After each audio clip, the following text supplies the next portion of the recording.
If you're having an issue with your ice maker that is no longer making ice, it could be a simple fix, which it really wasn't that hard if you know how to use a soldering iron. So here's the information on the model that I have. You can see that it has a bunch of screws, and there are a bunch on the bottom.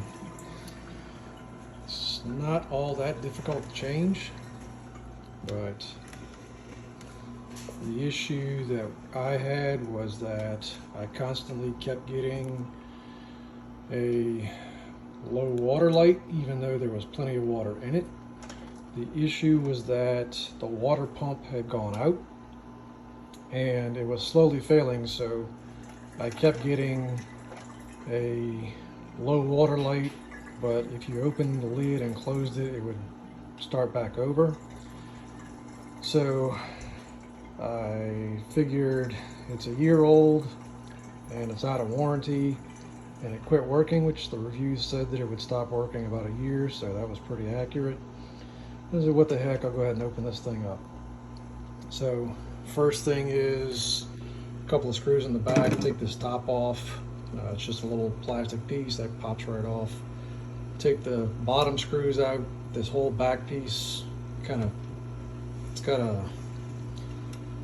like a little fin in here that ties into this piece. Just pull it straight back.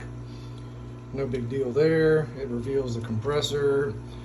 It's got the actual part where the ice, I guess there's a little water reservoir here. It dumps down into the ice. It's got a little screw turn that pushes the ice out. And there's a water pump right about here. It's held in place by two screws. And there's a black wire and a white wire that comes off of a transformer that's right about here. It's got a little fan on it. Black and white wire come all the way over here, and there's a bunch of hoses that are connected. So if you want to take those off, just remember what order they go in. It's helpful to take a picture. Anyway, when you loosen up the two screws, the DC pump pulls straight out, and this is it. So you can see just a little 12-volt DC pump. You can find one on Amazon. It was like, I'm gonna say $12, $13, something like that. If you know how to use a soldering iron, just unsolder these two points.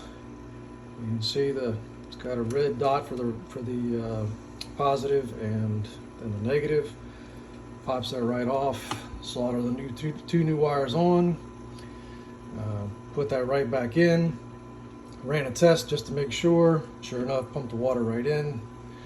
Put all the screws back. I would either take pictures before you take it off, because they use different screws all over the place. There's some that have a coarse thread, some that have a real fine thread, and then they have these tiny little chrome-plated screws that are only in a few places. I don't know why, but there it is. Anyway, so about 12, 13 bucks for a new pump. Good to go. You can see that it's making ice again. Really wasn't that difficult, but like I said, you do need to know how to solder. So you need the soldering or flux paste, soldering iron, and second set of hands is good because it was really difficult to pull those wires off. I guess I could have clipped them, but I really didn't feel like it. They do have some shrink wrap on them, but it's inside this little rubber pouch, so I mean really there's no chance for water to get to it. I guess kind of belt and suspenders, but there you go. Easy fix. Good to go. I will say that when you pop this cover back off, there's like the reservoir in here. Take that off occasionally because that thing was funky. Even though I cleaned this thing once a week, it was full of just, I wouldn't call it mold, it was just like a slime. I mean, it was gross. So I plan to take that off at least on a bi-weekly basis to clean that out. Hope that helps. Good luck.